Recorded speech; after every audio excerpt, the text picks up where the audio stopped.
خیر اپنے مرحومین کو خیر کے ساتھ یاد کریں. ایک سورہ فاتحہ اپنی اموات کے لیے پڑھیں.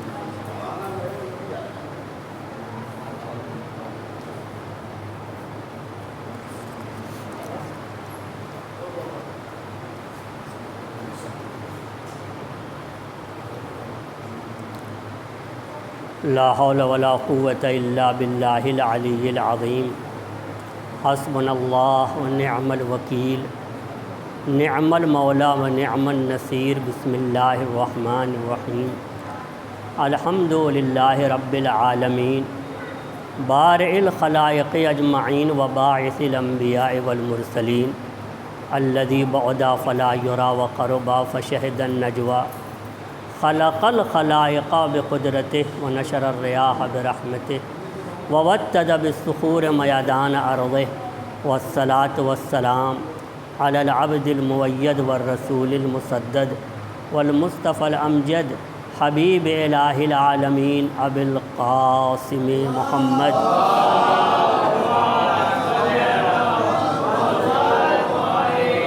وعلى اہل بیتہ الطیبین الطاہرین المعصومین واللعنۃ الدائمۃ الباقیۃ علی اعدائہم ومنکری فضائلہم وغاصبی حقوقہم وناصبی شیعتہم من الآن الی قیام یوم الدین. اما بعد فقد قال اللہ تبارک و تعالی قالوا فتى یذکرہم یقال لہ ابراہیم. ایک صلوات پڑھیں محمد.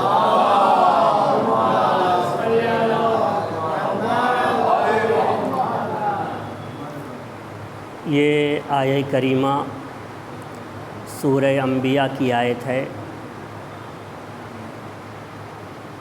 سورہ انبیاء قرآن کریم کا 21واں سورہ ہے. معصوم فرماتے ہیں امام جعفر صادق علیہ السلام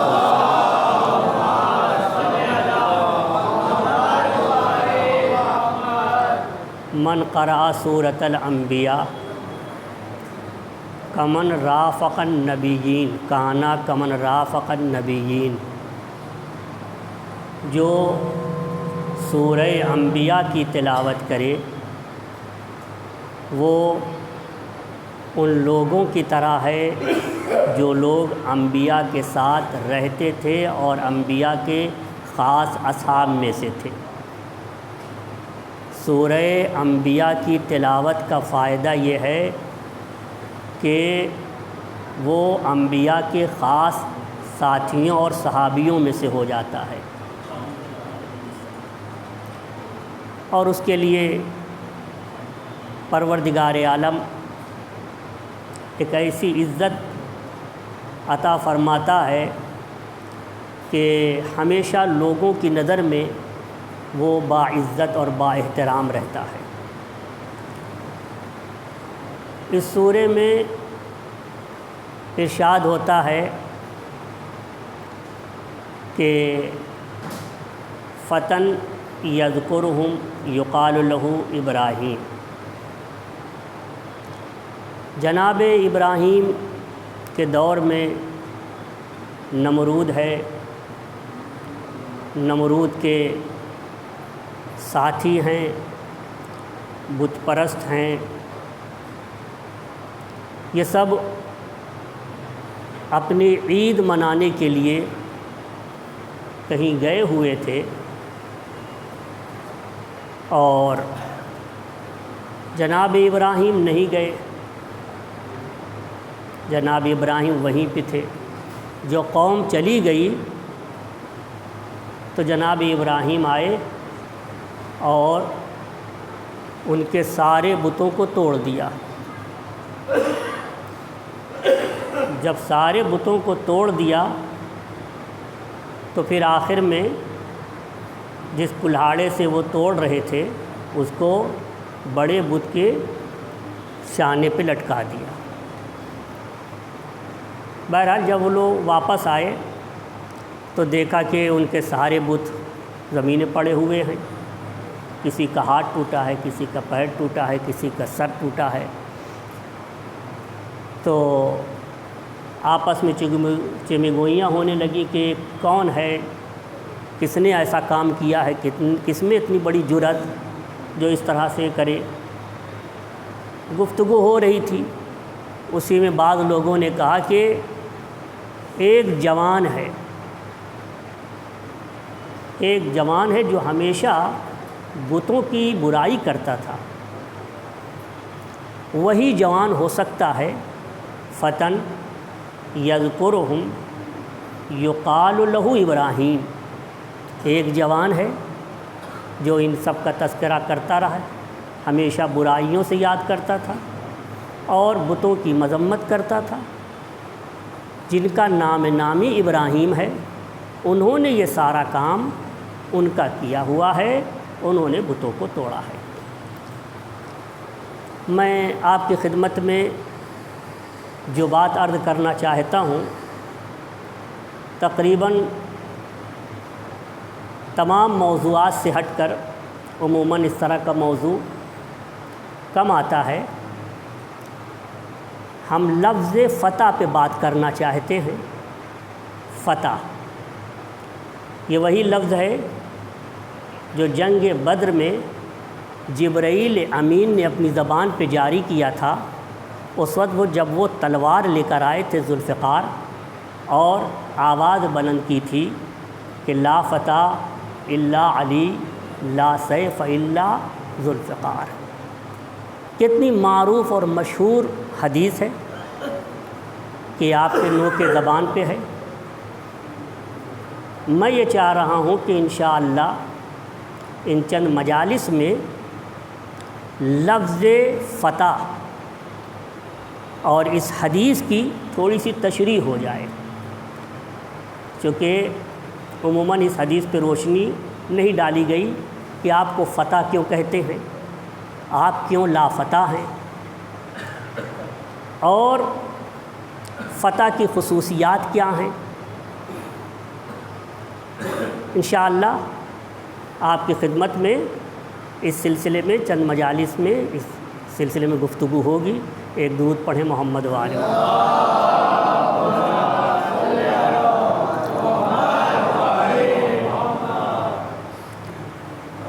عزیزو، فتح یہ فتوت سے نکلا ہے۔ فتوت کے معنی لغت میں مختلف معانی ہیں۔ ابن منظور افریقی نے لغت میں کتاب لکھی ہے اور 18 جلدیں ہیں اس کی، 18 جلدوں میں کتاب لکھی ہے۔ نام ہے کتاب کا لسان العرب۔ اس میں لفظ فتح کے ذیل میں گفتگو کی ہے۔ کا فتح کے معنی شاب کے ہیں، یعنی جوان کے ہیں۔ پھر کہتا ہے کہ فتح کے معنی صرف جوان ہی کے نہیں ہیں، فتح کے ایک معنی سخی کے ہیں، فتح کے ایک معنی کریم کے ہیں۔ پھر آگے چل کے بیان کرتا ہے کہ فتح کے ایک معنی خادم ہونے کے بھی ہیں۔ ایک صلوات پڑھے محمد وآلہ۔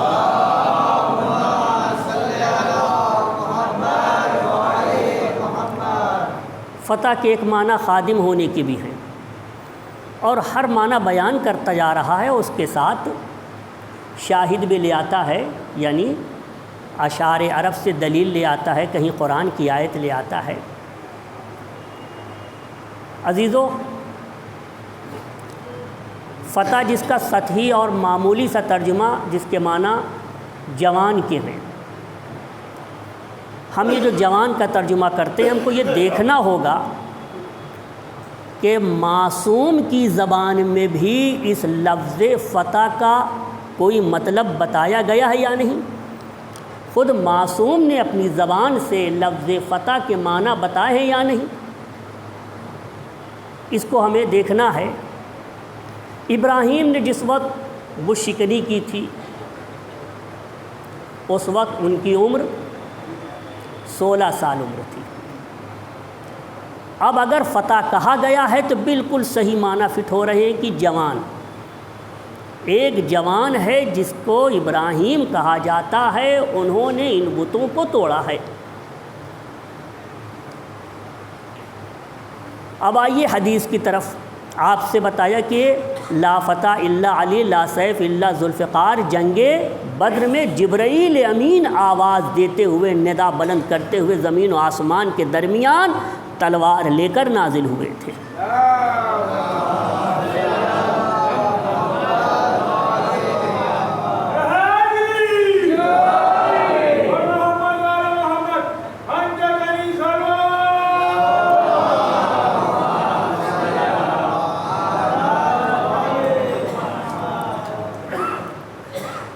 جی آپ لوگ کو ذرا ایک زحمت ہوگی. سورہ فاتحہ کی التماس کی گئی ہے. مرحوم حامد حسین ابن سردار حسین، مرحومہ مشیر جہاں بنت سخاوت علی، مرحوم متین میاں ابن مسیح میاں اور کل مومن مومنات کے لیے ایک سورہ فاتحہ پڑھ دیں.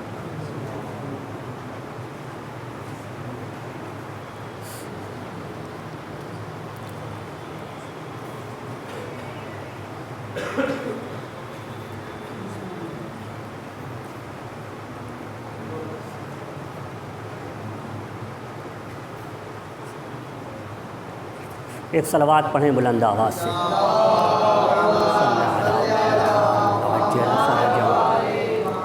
تو ٹھیک ہمارے ساتھ ذرا بتائیے فتح کے کیا معنی ہے؟ جوان. اور یہ لا فتح الا علی لا سیف الا ذوالفقار، یہ جملہ کون بولا ہے؟ جبرائیل. کہاں؟ جنگ بدر میں زمین و آسمان کے درمیان ندا دیتے ہوئے اس جملے کو استعمال کیا ہے. پیغمبر سرکار دو عالم صلی اللہ علیہ وآلہ وسلم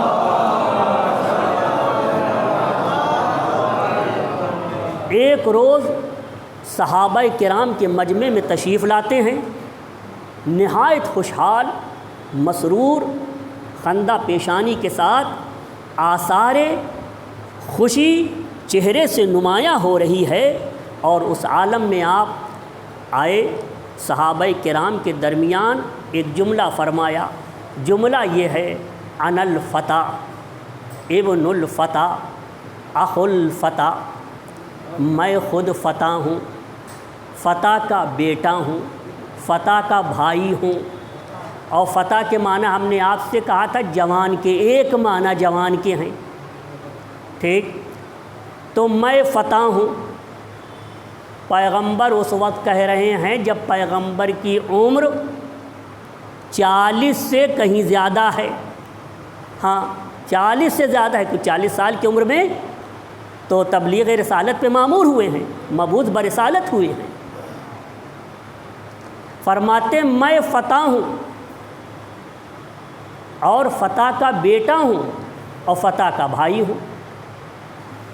لوگوں نے عرض کیا یا رسول اللہ آپ تو فتح ہیں، شجاع ہیں، بہادر ہیں، جوانوں کی طرح ہیں،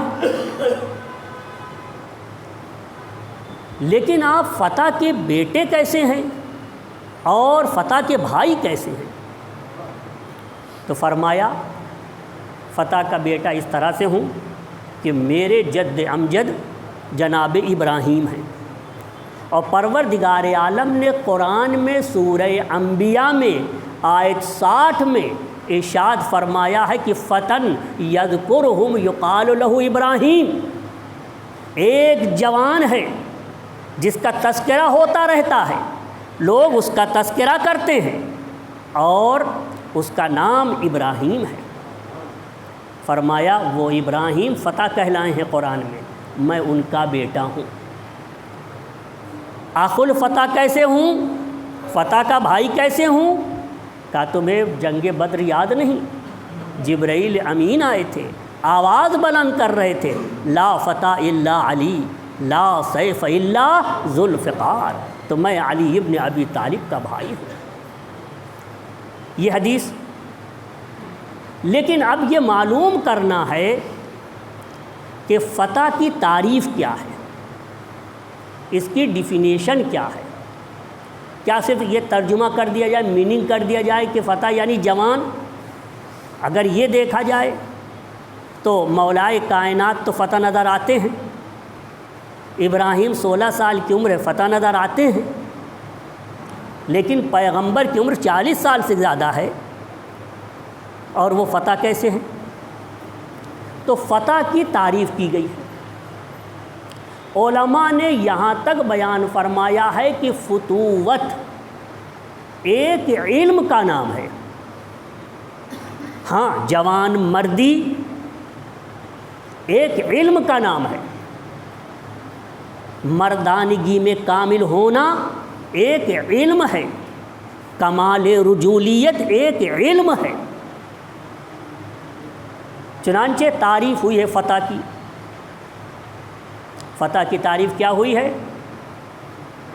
جناب موسیٰ کا ارشاد لایا گیا یہاں پہ کہ جناب موسیٰ نے پروردگار سے دریافت کیا کہ معبود فتح کسے کہا جاتا ہے، فتح کسے کہتے ہیں؟ فتح کے معنی صرف یہی ہے کہ جوان ہو، یا فتح کا کچھ مطلب ہے جو تیری بارگاہ میں ہے، اور اس مطلب سے ہم لوگ آگاہ نہیں ہیں۔ فتح کے معنی کیا ہیں؟ ایک مرتبہ اس کی تعریف پروردگار عالم نے کی، یا موسیٰ تم فتح کا مطلب سمجھنا چاہتے ہو؟ سنو، ان ترد نفسک الی طاہرۃ، تم اپنا نفس پاک و پاکیزہ طیب و طاہر میری طرف پلٹاؤ، کما قبلتہا منی طاہرۃ، جس طرح سے مجھ سے پاک و پاکیزہ نفس لیا ہے ویسا ہی پاک و پاکیزہ نفس میری طرف پلٹا دو۔ یعنی نفس کے اندر کوئی آلودگی نہ ہو، نفس کے اندر کوئی ملاوٹ نہ آنے پائے، نفس کے اندر شرک نہ ہونے پائے، نفس کے اندر کبھی بت پرستی نہ ہو، کبھی بتوں کے سامنے پیشانی نہ جھکی ہو، نفس اس طرح سے پاکیزہ ہو کہ کوئی گناہ اس میں نہ پایا جائے، اتنا پاک و پاکیزہ ہو کہ آواز قدرت آئے، یا ایتھا النفس المطمئنہ، اتنا پاکیزہ ہو کہ آواز قدرت آئے، نفس مطمئنہ میری بارگاہ میں پلٹا۔ تو اتنے پاکیزہ نفس کو کہا جاتا ہے فتح۔ غور کیا آپ نے؟ اب آئیے ہمارے درمیان ہم اور آپ، ہمارے اندر ایک اللہ نے صفت پیدا کی ہے، ہم لوگ اس صفت کی بنیاد پہ اچھائیوں کو دوست رکھتے ہیں۔ ہر فرد جو ابھی یہاں موجود ہے وہ بھی، اور جو جہاں بھی ہے، ہر فرد اپنے اندر یہ بات پاتا ہے، اپنے نفس میں، اپنے دل میں، اپنے دماغ میں یہ بات پاتا ہے کہ وہ اچھائیوں کو دوست رکھتا ہے، اور جہاں کہیں کوئی اچھائی انجام دی جاتی ہے، کوئی نیکی انجام دی جاتی ہے، کوئی کار خیر کرتا ہے، تو نفس متاثر ہوتا ہے، انسان اس سے متاثر ہوتا ہے کہ کتنا اچھا کام کیا اس نے۔ اگر وہی کام آپ کے حق میں کر دیا جائے تو آپ متاثر ہوتے ہیں اور ساتھ ساتھ شکر ادا کرتے ہیں، اس کا شکریہ بھی ادا کرتے ہیں۔ ہاں، کوئی انسان بڑوں کے احترام میں کھڑا ہو جاتا ہے، بڑوں کا احترام کرتا، آپ اس سے کتنا خوش ہوتے ہیں۔ کسی سے آپ نے پانی کے لیے کہا بھی نہیں، پیاس کی کسی نے احساس کر لیا کہ یہ انسان پیاسا ہے اور پانی لا کے دے دیا آپ کو، کس قدر آپ خوش ہوتے ہیں اور اس کا شکریہ ادا کرتے ہیں۔ یہ اچھائیوں کو اللہ نے فطرت میں رکھا ہے، اور انسان کا دل اس سے متاثر ہوتا ہے اور چاہتا ہے کہ اس کے مقابل میں کچھ کہے، کچھ انجام دے۔ جو چیز کہتا ہے، جو انجام دیتا ہے، اسی کو شکریہ کہا جاتا ہے۔ اگر ہمیں صبح کی نماز کی توفیق ہوئی، صبح کی نماز میں ہم اٹھ گئے اور ہم نے نماز ادا کی، تو یقیناً اس نماز کا ایک صلہ ہے، وہ صلہ بطور شکرانہ ہے، آپ کا شکریہ ہے، حالانکہ آپ نے اللہ کے ساتھ کوئی احسان نہیں کیا ہے، وہ تو اس کی طرف سے عنایت ہے، تفضل ہے، عنایت ہے۔ اب آئیے ہم ذرا سا تھوڑی سی بات کو ذرا واضح کر کے بتا دیں۔ فرض کیجئے ایک صاحب آئے اور ہم نے ان کا احترام کیا، انہوں نے سلام کیا، ہم نے سلام کا جواب بھی دیا، احترام کیا، مگر ہم کھڑے نہیں ہوئے ان کے لیے۔ کھڑے ہو سکتے تھے مگر کھڑے نہیں ہوئے۔ تو اب ایک سوال ہے، کھڑے جو ہم نہیں ہوئے یہ کس چیز کی علامت ہے؟ آیا تکبر کی علامت ہے؟ کیا اس طرح کے تکبر کو اللہ پسند نہیں کرتا؟ یا کسی صاحب نے سلام کیا، ہم نے جواب دیا مگر بہت ہی بے توجہی سے جواب دیا، کیا یہ تکبر کی علامت ہے؟ دیکھیے یہ چیز اگرچہ بری ہو مگر اس حد تک بری نہیں کہ اللہ کے فیض اور رحمت سے محروم ہو جائے۔ یہ چیز بری ہو سکتی ہے مگر اتنی بری نہیں کہ فیض الہی سے اور رحمت الہی سے انسان محروم ہو جائے۔ محروم کب ہوتا ہے؟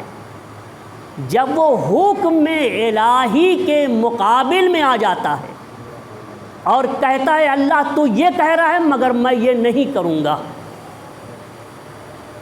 اس وقت انسان تکبر کی منزل میں ہوتا ہے۔ صحیح معنوں میں وہ تکبر ہے جس میں اللہ کے حکم کو رد کر دیا جائے۔ اب انسان صبح سویرے نماز کے لیے اٹھا، نماز پڑھی، تو یہ تکبر نہیں ہے، یہ تو رحمت الہی ہے۔ ہم اور آپ ان چھوٹی چھوٹی باتوں سے بڑے نقصانات تک پہنچ سکتے ہیں، اس لیے منع کیا گیا ہے کہ دیکھو اگر تم احترام کر سکتے ہو تو احترام کرو، بے احترامی نہ کرنا۔ اگر تعظیم کر سکتے ہو تو اٹھو تعظیم کرو، دیکھو اس کی بے حرمتی نہ کرنا۔ فلاں صاحب اگر تم کو سلام کر رہے ہیں تو اچھے انداز سے سلام کا جواب دینا، ایسا نہ کرنا کہ ان کا اپنا انداز ایسا رکھو کہ وہ سمجھ جائے کہ یہ ہماری طرف متوجہ نہیں ہے۔ ہاں، ایک صلوات پڑھیں محمد و آل محمد۔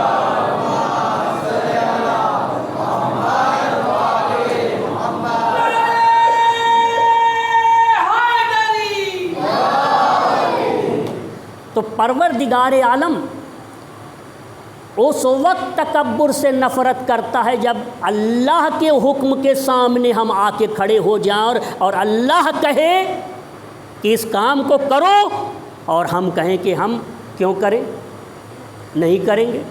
اللہ کہتا ہے خواتین سے جو بے حجاب ہیں کہ حجاب کرو، اب وہ اللہ سے کہتی ہیں، جس طرح سے جس انداز سے بھی کہتی ہوں، کہتی ہیں کہ تو کون ہوتا ہے ہمیں حکم کرنے والا کہ ہم حجاب کریں؟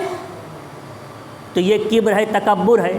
یا مردوں سے جو ربا اور سود کھاتے ہیں یا بات بات میں لڑائی کرتے ہیں، اللہ جب ان کو منع کرتا ہے کہ سود نہ کھاؤ، لڑائی جھگڑا نہ کرو، تو اب یہ کہیں کہ تو کون ہوتا ہے ہمیں منع کرنے والا؟ ہاں، ہم تو پیدا ہی نہیں ہونا چاہ رہے تھے، پیدا کیوں کیا ہم کو؟ لہذا ہم تیری بات نہیں مانیں گے۔ یہ کیا چیز ہے؟ یہ ہے تکبر، اس کی سزا ملے گی، یہ ہے تکبر۔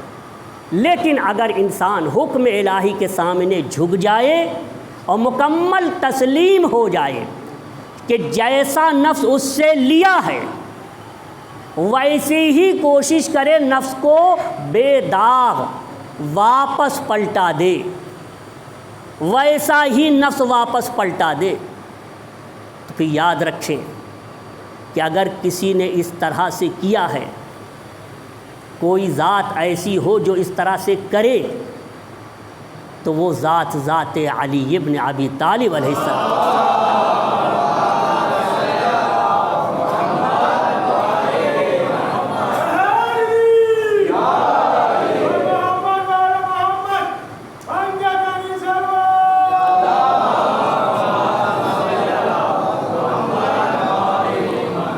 اللہ اپنے بندوں سے محبت کرتا ہے، مگر اس وقت جب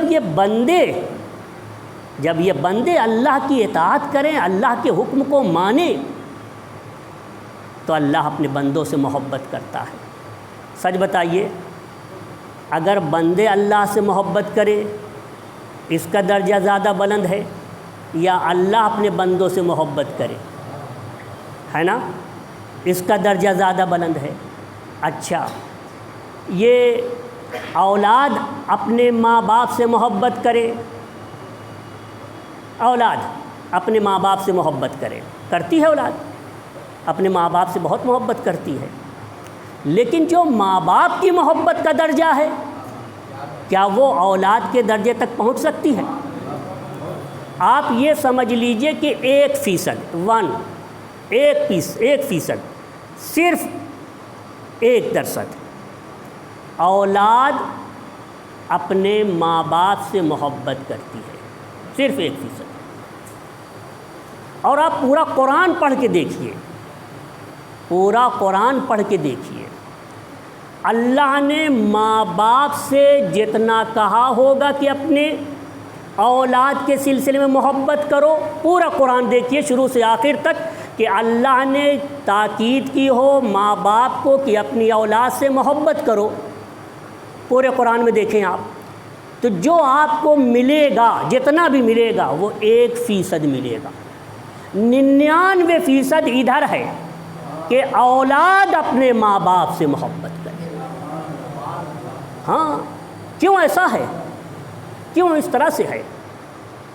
اس لیے اس طرح سے ہے کہ جب بچہ پیدا ہوتا ہے، جب اس کی ولادت ہوتی ہے اور یہ بچہ شیرخوار آغوش مادر میں ہے، بچہ نہیں جانتا کہ میری ماں ہے، بچہ یہ نہیں جانتا کہ اس نے اپنے رحم میں 9 ماہ مجھے رکھا ہے، کچھ نہیں معلوم، لیکن وہ یہ دیکھ رہا ہے کہ ہر وقت جو بھی غذا ملتی ہے اسی سے ملتی ہے، جو بھی خوراک فراہم ہوتی ہے اسی سے فراہم ہوتی ہے، جس طرح کی ہم کو لذت چاہیے یہ ماں مجھے دیتی ہے، ساری ہماری خواہشات ماں پوری کرتی ہے۔ اب یہ بچہ اس عالم میں شکریہ کیسے ادا کرے؟ شکریہ ادا نہیں کر پاتا، پورے طور پر اپنی ماں سے وابستہ ہو جاتا ہے۔ یہ ہے بچے کا شکریہ۔ عزیزو، ہمیں اللہ نے کتنی نعمتیں دی ہیں، کیا کیا نعمتیں دی ہیں، کتنی نعمتیں دی ہیں۔ یہ ہوائیں، اگر ہوا کو حکم دے دے کہ ذرا سے 10 میٹر اوپر ہی تک رہنا، نیچے نہ آنا، زمین سے 10 میٹر اوپر رہنا اور نیچے نہ آنا، کیا حالت ہوگی ہماری؟ کیا حالت ہوگی؟ سورج سے کہہ دے ذرا نیچے چلے جاؤ اور نیچے آ جائے، کیا حالت ہوگی ہماری؟ ہمارا جو یہ پھیپھڑا جو یہ بار بار یہ سانس لیتے وقت چل رہا ہے، ایک تھوڑی دیر کے لیے رک جاتا ہے، کتنی مشکل ہوتی ہے۔ اللہ کی اتنی عظیم نعمت، نعمتوں پہ نعمت۔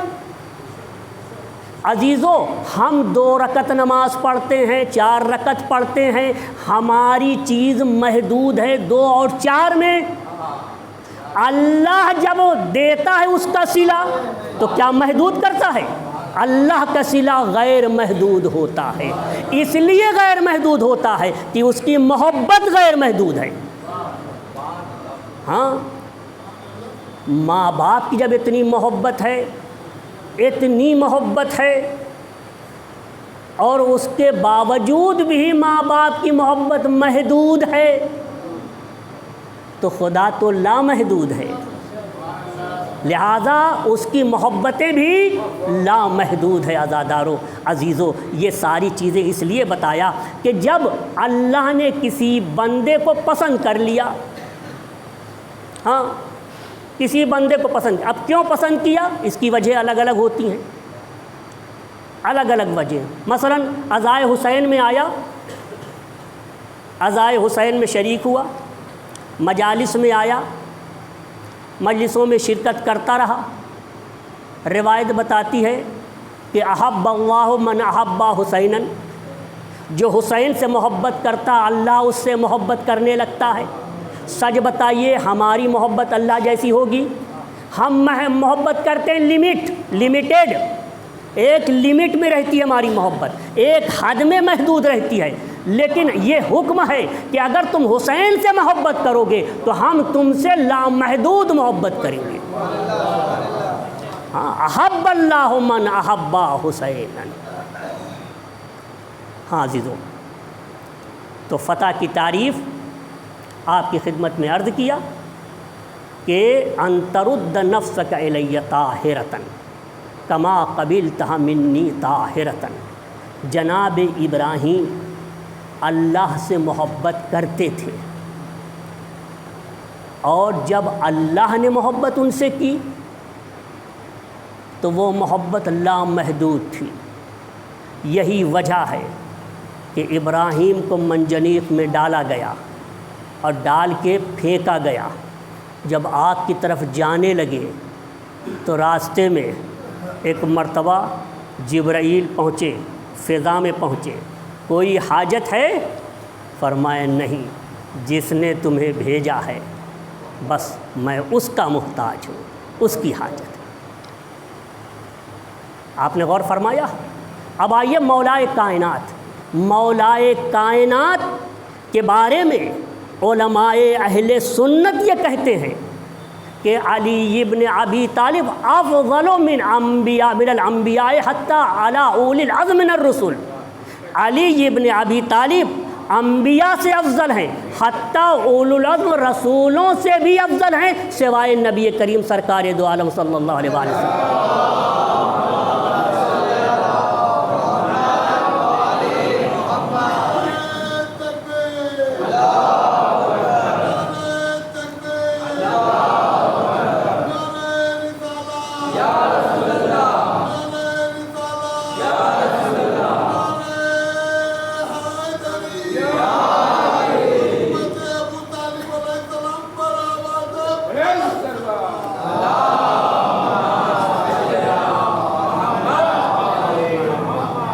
واقعی مولائے کائنات افضل ہے۔ دیکھ لیجیے، پروردگار عالم نے جناب ابراہیم کے لیے فرمایا کہ اجتبیناہم وہدیناہم، ہم نے ابراہیم کو چن لیا ہے اور ابراہیم کی ہم نے ہدایت کر دی ہے۔ علی کے بارے میں کیا فرماتا ہے؟ علی کے بارے میں فرماتا ان اللہ اصطفیٰ آدم و نوحا وآل ابراہیم وآل عمران علی العالمین۔ اللہ نے آل عمران کو یعنی ابو طالب کی نسل کو ساری کائنات پہ چن لیا ہے۔ اگر صرف ابراہیم کو چنا ہے تو یہاں پوری نسل کو چن لیا ہے۔ ایک صلوات پڑھے محمد و آل محمد۔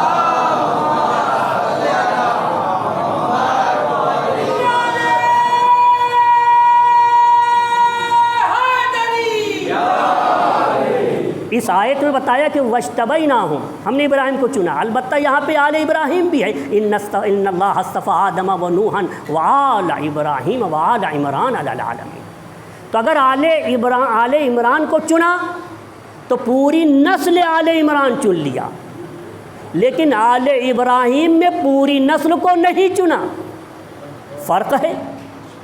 اور خداوند عالم نے جناب ابراہیم کو سلام کہا ہے، سلام علی ابراہیم، لیکن علی کے سلسلے میں کیا فرماتا ہے؟ سلام علی الیاسین، پورے آل یاسین پہ سلام ہو۔ کتنی فضیلت ہے علی ابن ابی طالب کی۔ وہاں یہ فرماتا ہے بشرناہ باسحاق، ہم نے ابراہیم کو بشارت دی اسحاق کی، لیکن علی ابن ابی طالب کے بارے میں فرماتا ہے کہ ہم نے بشارت دی حسین کی۔ کہاں حسین کہاں ابراہیم، ہاں بڑا درجہ ہے۔ ادھر جناب ابراہیم کے بارے میں فرماتا ہے وَہَدَيْنَاهُ إِلَىٰ صِرَاطٍ مُسْتَقِيمٍ۔ یہ قرآن کریم کی آیات میں آپ کی خدمت میں عرض کر رہا ہوں کہ ہم نے ابراہیم کی ہدایت کی صراط مستقیم کی طرف، اور علی وہ ہے کہ خود صراط مستقیم ہے۔ یعنی ہم لفظوں کو یوں بدل کے کہہ سکتے ہیں کہ اللہ نے ابراہیم کو علی کے راستے پہ لگا دیا ہے۔ ایک صلوات پڑھے محمد و آل محمد۔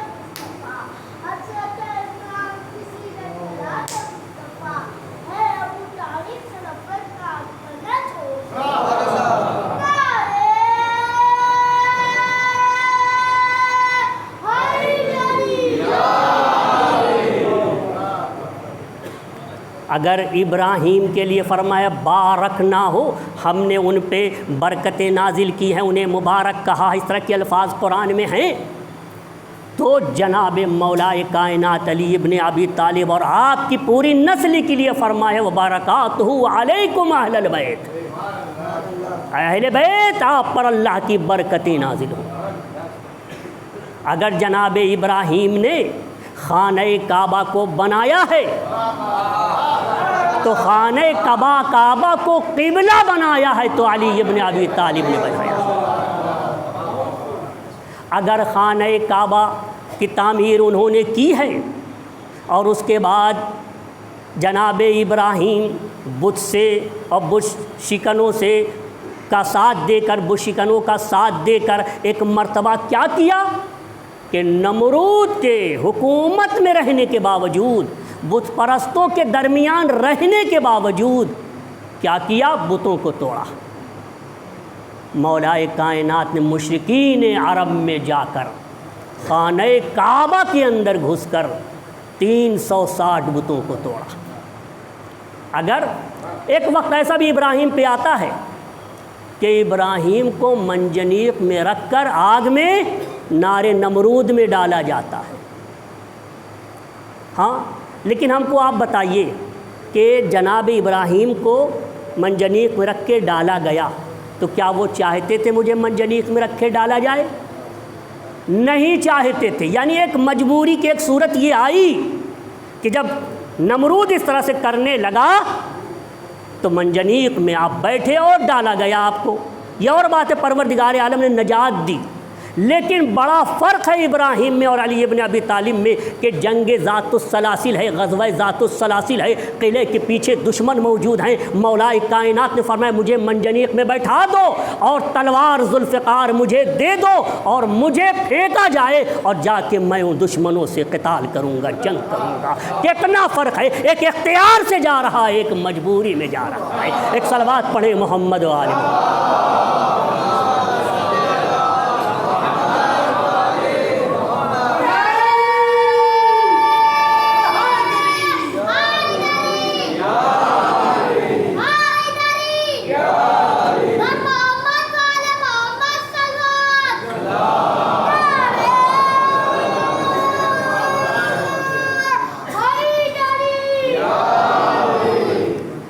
جناب ابراہیم کو آگ میں ڈالا گیا، لیکن حکم ہوا اللہ کا آگ سے، یا نار کونی برداً و سلاما، اے آگ ٹھنڈی ہو جا اور ابراہیم کو محفوظ رکھ۔ علی ابن ابی طالب کے لیے کیا ہے؟ علی ابن ابی طالب کے لیے آگ کا تو مسئلہ ہی نہیں، وہ خود قسیم الجنت والنار ہیں۔ انہوں نے تو خود یہ ذمہ داری لی ہے کہ جنت و جہنم کو میں بانٹوں گا، لیکن جب بھی علی کا کوئی دوست پل صراط سے گزر کے جنت کی طرف جائے گا تو چونکہ نیچے جہنم بھی ہے تو ایک مرتبہ جہنم سے آواز آئے گی، جز یا محب علی ابن ابی طالب فإن نورک اطفأ لہبی، اے علی ابن ابی طالب کے چاہنے والے جلدی سے گزر جاؤ، اس لیے کہ تیرا نور میرے شعلوں کو بجھا رہا ہے۔ ایک صلوات پڑھو۔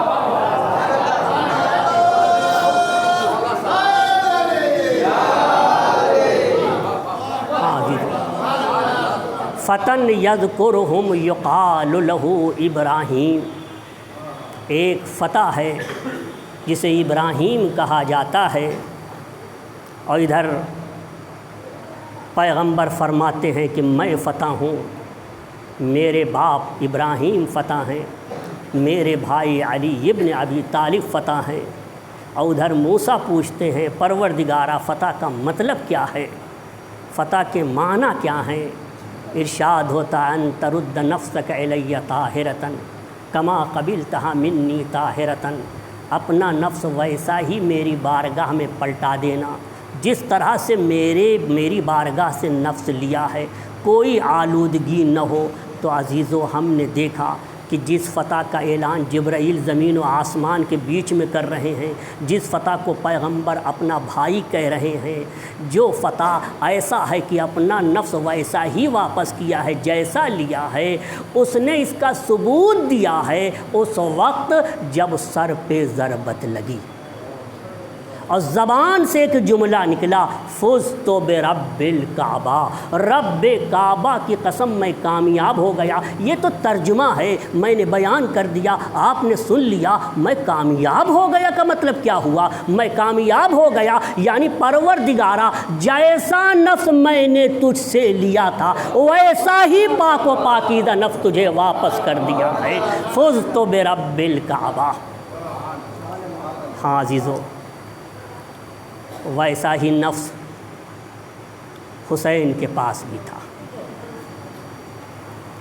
اور حسین تو بہت بڑی بات ہے۔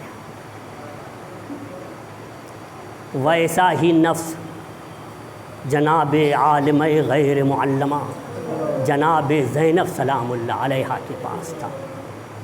ہاں عزیزو، 2 دن و رات 48 گھنٹے،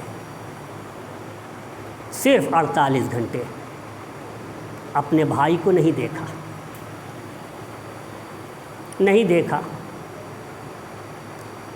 زینب وہ ہیں کہ اپنے عقد میں یہ شرط رکھی تھی، ہاں عبداللہ ابن جعفر سے، کہ جب بھی میرے بھائی کے لیے سفر پیش آئے گا میں اپنے بھائی کے ساتھ سفر کے لیے چلی جاؤں گی، تمہیں اعتراض کرنے کا حق نہیں ہے۔ اور انہوں نے شرط کو قبول بھی کیا۔ یہ شرط مولائے کائنات کی زبان مبارک سے نکلی تھی کہ زینب یہ چاہتی ہیں، اور آپ نے شرط کو منظور کر لیا۔ کیوں منظور کیا؟ ہاں ان کو حق پہنچتا تھا، انکار کرتے کہ یہ شرط ہم کو نہیں چاہیے۔ ہاں عبداللہ جانتے تھے کہ زینب بغیر اپنے بھائی حسین کے نہیں رہ سکتی۔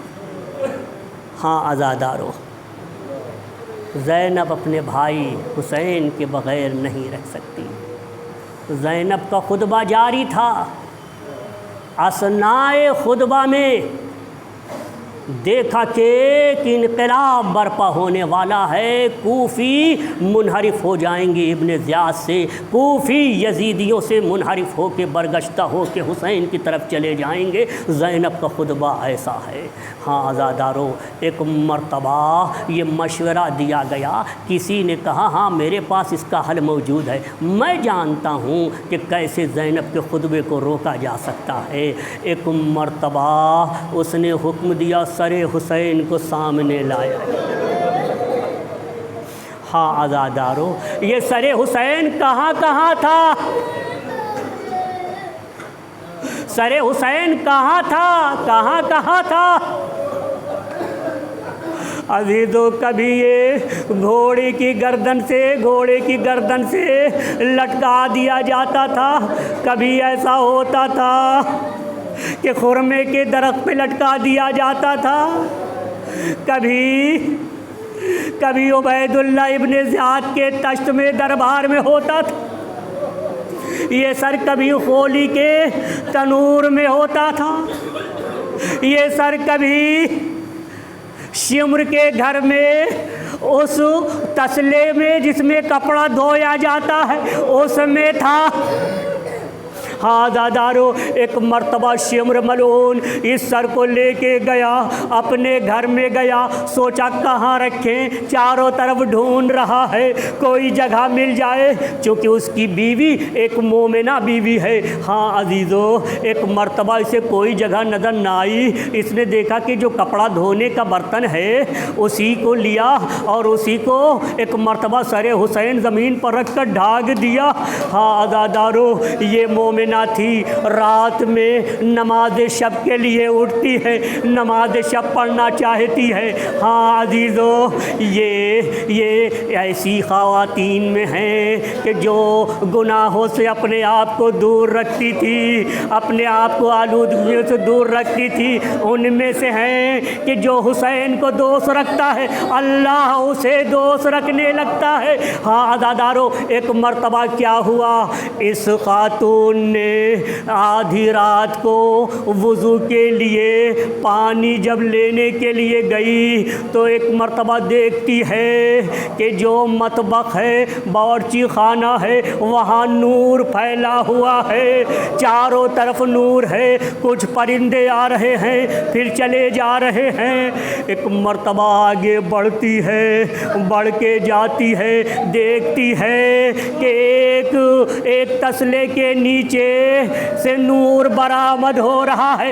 تسلے کو ہٹایا، دیکھا سر ہے، سر کو دیکھا تو نور برآمد ہو رہا ہے، سر کو اٹھایا، سینے سے لگایا، اے نورانی سر، اے نورانی سر، تو کون ہے؟ ہاں عزادارو، اتنے میں وہ سر کو اپنے سینے سے لپٹائے ہوئے آتی ہے شمر کے پاس۔ اے شمر، ہاں یہ سر کس کا سر ہے؟ من صاحب الرأس، صاحب سر کون ہے؟ اس سر کا مالک کون ہے؟ ایک مرتبہ شمر ملعون کہتا ہے، ہاذا رأس الخارجی، یہ خارجی کا سر ہے۔ ایک مرتبہ شمر کی بیوی کہتی ہے کہ اے شمر، ارے وہ خارجی کون ہے؟ ایک مرتبہ یہ شمر کہتا ہے وہ حسین ابن علی ابن ابی طالب ہے۔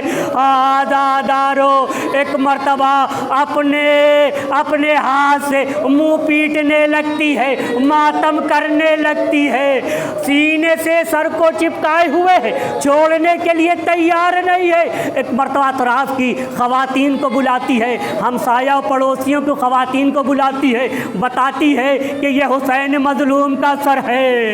ارے خواتین جمع ہوتی ہے، ماتم کرتی ہے، نوحہ کرتی ہے، ہر خاتون اپنے اپنے انداز میں، کوئی یہ کہہ رہی ہے کتنا خوبصورت ہے میرا آقا، کوئی کہہ رہی ہے ارے سر یہ ہے، بدن کہاں ہے، کوئی یہ کہہ رہی ہے کہ ارے میرے آقا کی بچیاں کہاں ہیں، بیویاں کہاں ہیں، بہنیں کہاں ہیں، سب کنیزیں کہاں ہیں، سارے بیٹے بچے کہاں ہیں۔ ہاں عزادارو، ہر ایک اپنی زبان میں، اپنے انداز میں، اپنے لہجے میں حسین کو یاد کر کر کے ماتم کر رہی ہے۔ یہ ماتم کرتے کرتے ایک مرتبہ بے ہوش ہو جاتی ہے، ایک مرتبہ دیکھتی ہے خواب کے عالم میں کہ دو نورانی ہستیاں نازل ہوئی ہیں، دو نورانی خواتین نازل ہوئی ہیں، وہ میرے گھر میں تشریف لائی ہوئی ہے۔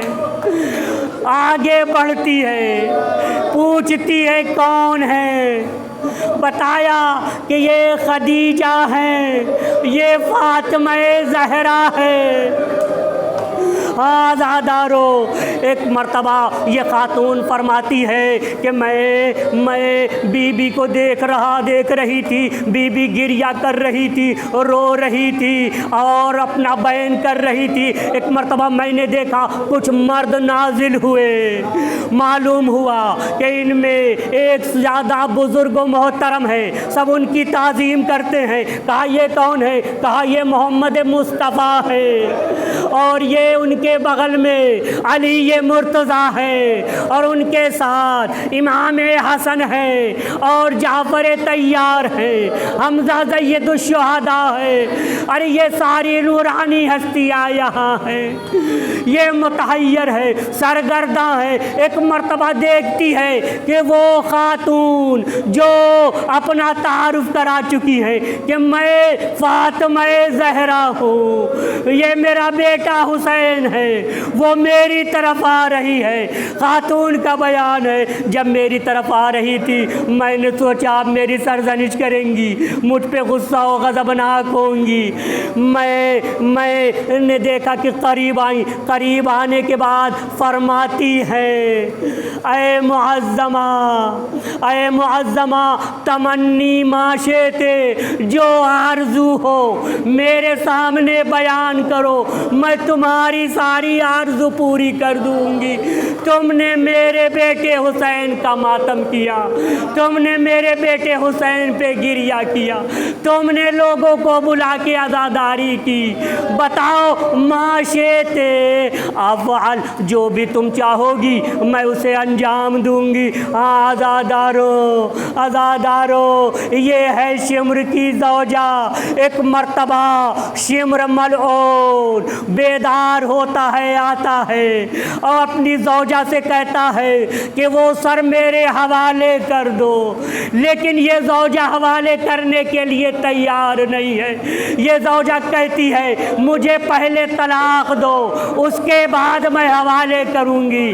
عزیزو، وہ طلاق دیتا ہے، طلاق دے دیتا ہے، مگر زوجہ سر کو حوالے کرنے کے لیے تیار نہیں ہے، سینے سے لپٹائے ہوئے ہے، کہہ رہی ہے میں ابھی بھی نہیں دوں گی۔ میرے آقا کو تو نے قتل کر دیا، ان پہ رحم نہ کیا، میں اپنے آقا کو تیرے حوالے نہیں کروں گی، سینے سے لپٹائے ہوئے۔ ایک مرتبہ شمر کہتا ہے کہ اے او معظمہ، دیکھ تجھ کا تیرا میں بہت احترام کرتا ہوں، معلوم ہے کیوں احترام کرتا ہوں؟ اس لیے کہ میرے چھوٹے چھوٹے بچے ہیں، میں نہیں چاہتا تجھے مار دوں کہ یہ بچے بے سہارا ہو جائیں گے۔ ایک مرتبہ وہ مومنہ کہتی ہے ارے سکینہ بھی تو یتیم ہو گئی ہے، ارے حسین کے بچے یتیم ہو جائیں اس کی کوئی فکر نہیں۔ عزادارو، ایک مرتبہ یہ خاتون سر کو لپٹائے ہوئے ہے، سینے سے لگائے ہوئے ہے، چھوڑنے کے لیے تیار نہیں ہے۔ اس نے کہا کہ چھوڑ دو ورنہ قتل کر دوں گا۔ اس نے کہا میں کبھی نہیں سر دوں گی، سر کو لپٹائے ہوئے ہے۔ ایک مرتبہ تلوار لیتا ہے، ایک وار کرتا ہے، اس کا ایک ہاتھ قطع ہو جاتا ہے، لیکن دوسرے ہاتھ سے سنبھالے ہوئے ہے، سینے سے لگائے ہوئے ہے، سر کو حوالے نہیں کر رہی ہے۔ اس ملعون نے ایک ایسا وار دوبارہ کیا کہ اب وہ سنبھل نہ سکی، فسقط الرأس من یدہا، سر ہاتھ سے چھوٹ کے زمین پر گرا۔ واہ حسینہ، واہ محمدہ، واہ فاطمہ، واہ حسینہ۔